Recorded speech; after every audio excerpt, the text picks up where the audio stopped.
Hello, everyone, and welcome to another CCO at Home interview. My name is Ashley Hall, and I'm the principal trumpet of the Cincinnati Chamber Orchestra. And today, I am thrilled to be speaking to someone who truly needs no introduction in the music world, current music director of the Boston Pops, Keith Lockhart. Thank you so much for being here, Keith. My pleasure, Ashley. Good morning. It's so nice to officially meet you. We both have been in Boston and actually quarantining quite close to one another. And this is our first official meeting. Yeah, it's kind of funny. We talk about the wacky small world of music, that the rest of the world is 6 degrees of separation, but music is truly 1 degree of separation. I mean, I can go to an orchestra pretty much anywhere around the world, and if I don't know the person in the orchestra, I know someone they know. Absolutely. But for you to have been living here for the last few years and to be principal trumpet of an orchestra that I used to be music director, and we hadn't met till about 10 minutes ago when That's I called up. It's really bizarre. And now here we are 10 miles apart. We really are. I mean, we could even probably have social distance this interview, but we're all getting so used to the Zoom format. Why not? Okay, so this is actually your 25th year with the Boston Pops, and I know you probably get told this or asked this so many times right now, but I imagine that this is not how you imagined your 25th season with the Boston Pops looking. I mean, let's be honest.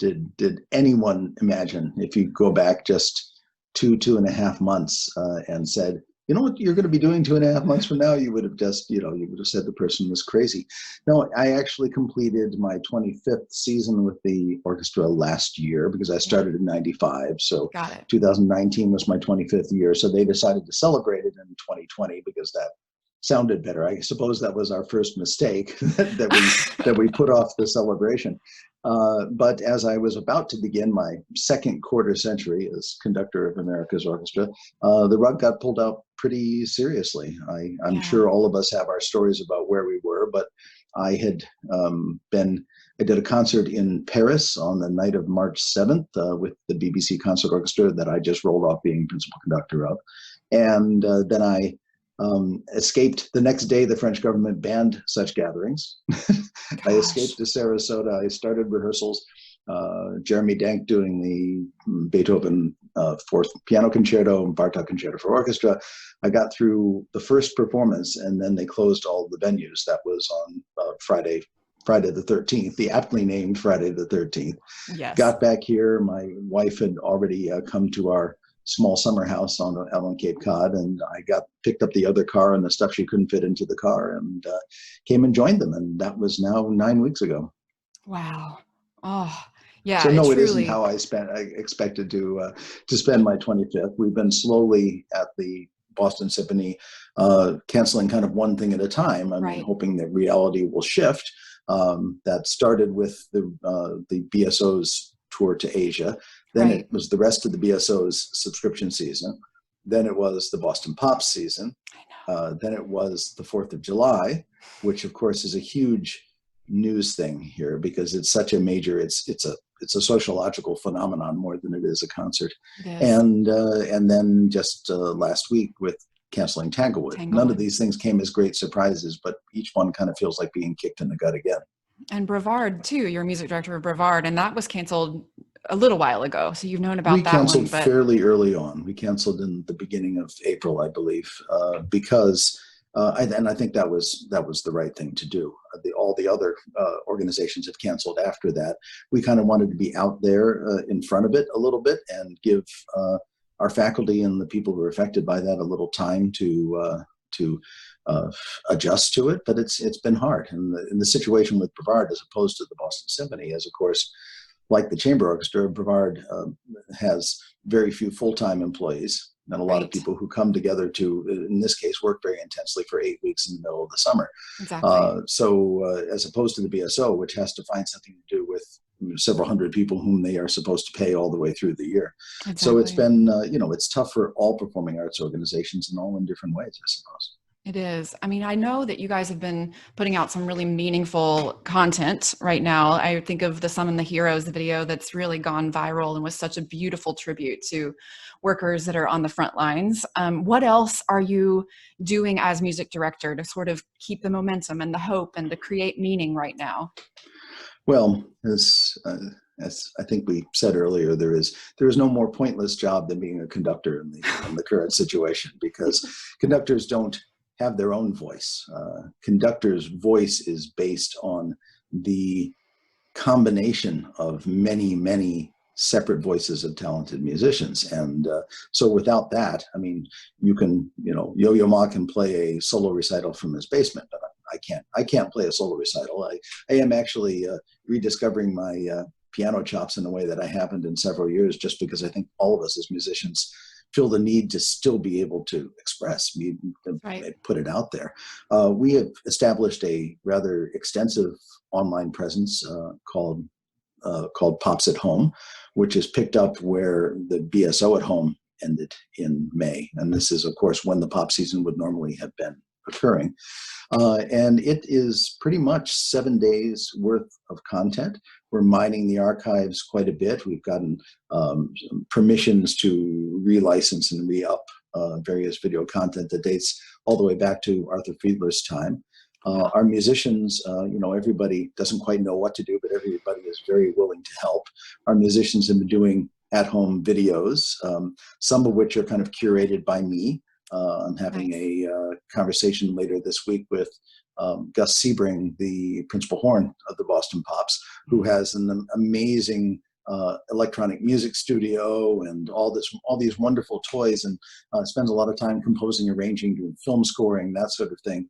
So one of the opportunities is the public normally just sees me as the face of the organization, and this is a way for me to kind of invite them in to see who some of these other very interesting and talented people who make up Collective, whom they've seen for years, whom they applaud the solos of, but actually see what the rest of their life looks like a little bit. So 8 weeks of content of conversations with Keith. I have a lot of things with alliteration in them. And individual players, videos, a constantly changing stream from the hundreds of recordings the Boston Pops has done. And just attempting to keep in touch, basically. I think that's all we can do right now. The Summon the Heroes thing I was very proud to be a part of it. And I cried the first time I saw it. Me too. Yeah. But not maybe for the reasons that people think, because one of the things that it made me realize so acutely how impossible the situation for performing arts, and in particular large-scale performing arts like orchestras, is right now. Yeah. People look at that and they say, well, that's really amazing. That's the product of 80 individual talented musicians, right, all recording with headphones on, and then an audio editor putting the whole thing together. That is not us playing as the Boston Pops. That's 80 right. people who are in the Boston Pops playing. And, I want everybody to be wowed by it, but I don't want everybody to think that that's the way forward, because it's not. Yeah, that's right. Well, you mentioned that you have been getting your piano chops up a little bit. And before we started recording, you said that you had a fun few collaborations in the works. What can we be expecting from you? I know you said there's a few trumpet players also, of interest to myself, but what things are you going to be performing with your colleagues? My upcoming recital list includes doing some fun accompanying, nothing, just kind of fun pieces. It was with the principal trumpet of the BSO and the Boston Pops, Tom Rolfs. I'm going to be performing Leroy Anderson's A Trumpeter's Lullaby, a piece that has been beloved by trumpet players forever. Right. Means a lot to me. My dad was a trumpet player, and when I was a little kid, I used to accompany him on that part. So I think I can bring it back up. Nice. And Tom said, this feels like I'm in high school again. Does, totally. And then with his younger colleague, Tom Siders, who was my alternate principal at the Pops, we'll be doing Blue Tango. Gus, the aforementioned principal horn of the Boston Pops, is doing an arrangement of Luke and Leia from The Empire Strikes Back, which we were supposed to perform live film with orchestra this year, for horn quartet and piano. And that one is tricky, so because I've got to play all those harp parts, those things are going to be recorded this week, and then it looks like the principal clarinet of the Boston Pops, Tom Martin, and I are going to put together a little fun quasi recital project, and it keeps us busy. It shows us collaborating and making music in different ways, but darn, I miss what it is that we really do. I know. We're really all feeling that loss as an arts community, truly. As we turn to the July 4th celebration, this is an iconic American tradition. This year it won't be live, but I know there's a bunch of things kind of in the works. Can you just give us a glimpse? You don't have to tell us any surprises, of course, but what is this celebration going to look like on the July 4th this year? Well, our video producer is working very hard on content for that. Basically, what we're looking to do is do a retrospective of the last several shows. We can't really mine the entire catalog because there are just too many different broadcast partners and different rights things to be cleared and all of that. But we own a good deal of the content, and so enough to put together an incredible clip show that would feature many more high-end artists than we would ever be able to, afford to put on the stage in 1 year. And of course, the things that people expect. It's a huge tradition here in Boston, Totally. and in some places around the country. We really feel that we host America's birthday party. And the Pops playing 1812 Overture, Of course. Stars and Stripes Forever. We will repurpose one of the incredible fireworks celebrations that takes place, but also we have to do things during it that give us a sense of it being now, That makes sense. So one of the things we're going to I'm going to host part of it. Some of our broadcast partners from Bloomberg will be helping host. We'll have messages and appearances by various community leaders and some of the musical artists, all of which will be taped separately and put into the show. And we're hoping to create in the set style of Summon the Heroes. We're hoping to create a really beautiful patriotic moment, particular tribute to our first responders and a memorial to those who have been killed so far. That will be done in the way that Summon the Heroes was. It will be done new and bespoke for this concert. So that's the really exciting part.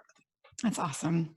I can't wait to see it. As you think back over these 25 years and you think about some of these artists that stick out to you, who are some of your peak performers when you think back over this duration? Oh, I mean, if you're the world, of the people I've worked with in the last 35 years or so. Sure. Yeah. I mean, I have my friends in the classical music world, not just friends from a personal point of view, but also musical friends, people that I feel very close to musically, and they're people whom I would go anywhere to work with at any time. People like the pianist Garrick Olson, who was a good friend, the German cellist Johannes Moser. These are people who we get each other. I tell people when you work with classical artists, it's kind of, and you bring somebody in to play a concerto with an orchestra, and it's a first time thing. It's very much it's kind of a blind date sort of situation. Makes sense. I mean, you hear, of that person's reputation. You talk to people who've worked with them. You say, well, I've heard great things. Let's use them. And sometimes the results are perfectly fine, but nobody calls each other again. You exchange numbers, but the phone call doesn't happen. Yeah. And sometimes there's just somebody whose approach to the making of art feels so simpatico, so Absolutely. you get them immediately. And for a conductor, in terms of being an adept accompanist, the most important thing is not just that this person, we assume at this point that these are all extraordinary artists making good musical choices, but it's more that their musical choices make sense to you on a cellular level. And when they Absolutely. do that, you can bind your music making to theirs in a really special way. In terms of the Pops over the years, we've worked with so many people. The list is just some of the coolest people I've worked with are people who, sadly are not with us anymore. People like Mel Torme and Rosemary Clooney. I've had a lot of fun on stage with people like Steven Tyler from Aerosmith, and the amazing Cuban trumpet player Arturo Sandoval. Totally. Some incredibly special people. I mean, jazz with Gary Burden and Herbie Hancock. It's amazing what the range of the pops allows you to do. Yeah. To work with people who are really extraordinary artists in ways other than just what our conservatory training tells us is an extraordinary artist. Yeah. And so right. It's what connects us at the cellular level. It's beyond just being amazing technicians at their instrument, whatever that is, but it's this ability to connect deeply with another human and with humanity in general that I think truly Ben makes Folds, artistry. another one who jumps out. Actually, we have a cool. great working relationship.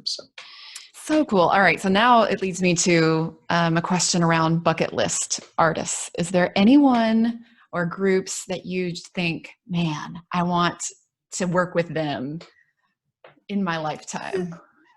Yeah. I mean, one of my stock answer to that, and it's just in case he happens to be listening, is Springsteen, who has never appeared with the Pops. And I always thought that, if he did the 4th of July, I could just retire after that year. That's because awesome. There wasn't really going to be anything more that was anything that was going to be better than that. I mean, that's very, very true. There's always a number of singer-songwriters whom I like and whose work I think would do really well with Pops, Sarah McLachlan, for instance. Yeah.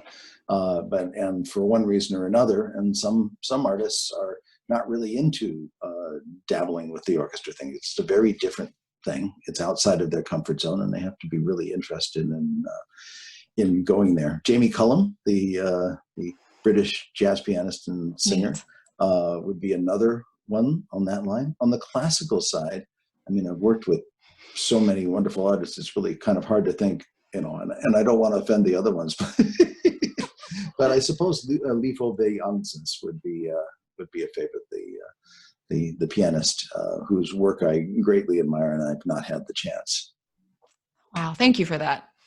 Okay, so now we're going to turn our attention to Cincinnati. Since this is CCO at home, you got your conducting professional start, really, I would say, in 1990 with the Cincinnati Symphony and the Cincinnati Pops, and then became the music director with the Cincinnati Chamber Orchestra in 1992. Do you have any special memories that stick out to you from your time with the Cincinnati Chamber Orchestra? Oh, I mean, the time in the 5 years I spent full-time in Cincinnati, and then the almost 4 years after that were really, I mean, they were the point at which I managed to finally climb on the train. And that was after many years of not climbing on the train. And the story of how I got there actually was even kind of interesting. I was the assistant conductor of the Akron Symphony, per service smaller orchestra in Northern Ohio, while I was still teaching at Carnegie Mellon in Pittsburgh.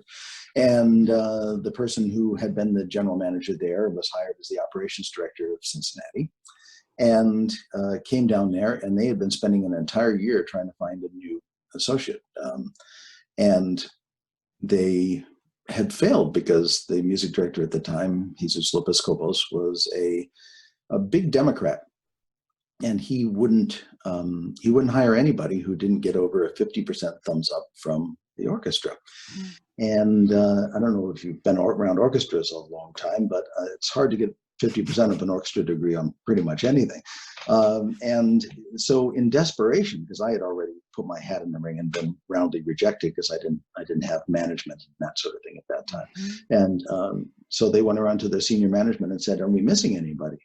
This wonderful gentleman who was the operations director said, "Yeah, you really are. You really should see Keith Lockhart." And so I got invited down to audition, and somehow got enough of those thumbs in the air that I came back, did a series of concerts, and was offered the job. The funny thing is, at that point, the job was, I was the only staff conductor for a very busy 52-week orchestra. I was Lopaskopos' only assistant, and I was Eric Kunzel's only assistant. And though people always assume that my path to the Boston Pops led through Eric Kunzel, Eric had nothing to do with hiring me. He wrote me an email afterwards. No, not an email. We didn't do that then. He sent me a very nice note afterwards and said, and I hear you're comfortable doing the pop sort of stuff. Because I'd had a community orchestra, we did some pops concerts. I had a big professional background in regional musical theater, because at the point that nobody was hiring me to do Beethoven symphonies, people were hiring me to do Candide and Sweeney Todd and things like that. So I did have a background and an affinity. I had a kind of a broader based, musical background in general. And so we all hit it off. I enjoyed both sides of that job very, very much. And Eric was certainly a mentor. And when I first got approached by the Boston Pops in 1993, beginning a 2-year courtship there, nobody could have been more supportive. And at one point, Eric was expected to take over from Arthur Fiedler at the end of the 1970s. So he was very generous in his support of me. You had mentioned this earlier. I have 3 boys, 2 of whom live with me and my wife, Emily. And one of them's name is Edward Kellen Lockhart. And he's not really named after anybody, but the initials in his name have meaning, because Emily found out that she was pregnant with Kellen at somewhere around, let's see, August of 2009, and Kellen was born April 1st. I'm trying to do my math here quickly, and within a month of us finding out that we were going to have our first child together, 2 people died who had major effects on my life. One of them was Eric Kunzel, who died of pancreatic cancer around that time. And I saw Eric actually 10 days before he died at his retreat on Swans Island. I had brought Emily up there, who didn't really know him, but had met him the first time like a year before that, just when he'd begun to be ill, and instantly fell kind of in love and swept away by the kind of passion for life that he had. And so we saw him. Was actually going to Melbourne, to Australia, to guest conduct, and Emily was going to come with me. And we went up there because we realized it would be the last time.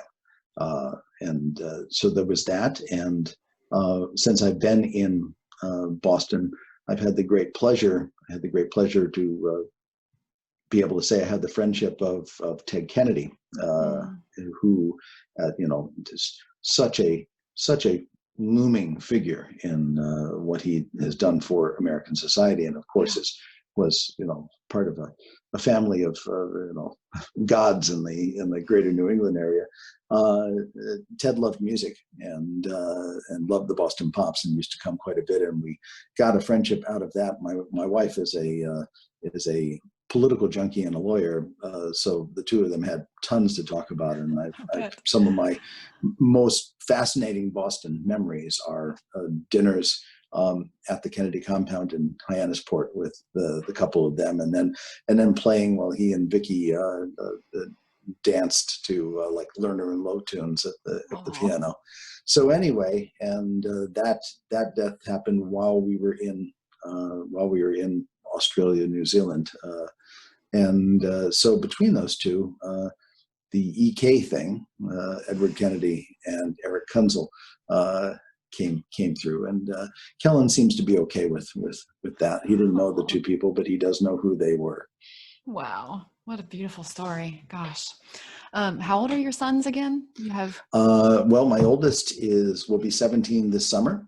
He has 1 more year left, and is beginning in high school, and is beginning to look at colleges. And of course, like many kids of that age, is really, it's in a very fragile sort of place, because it's very difficult to finish up transitions in your life.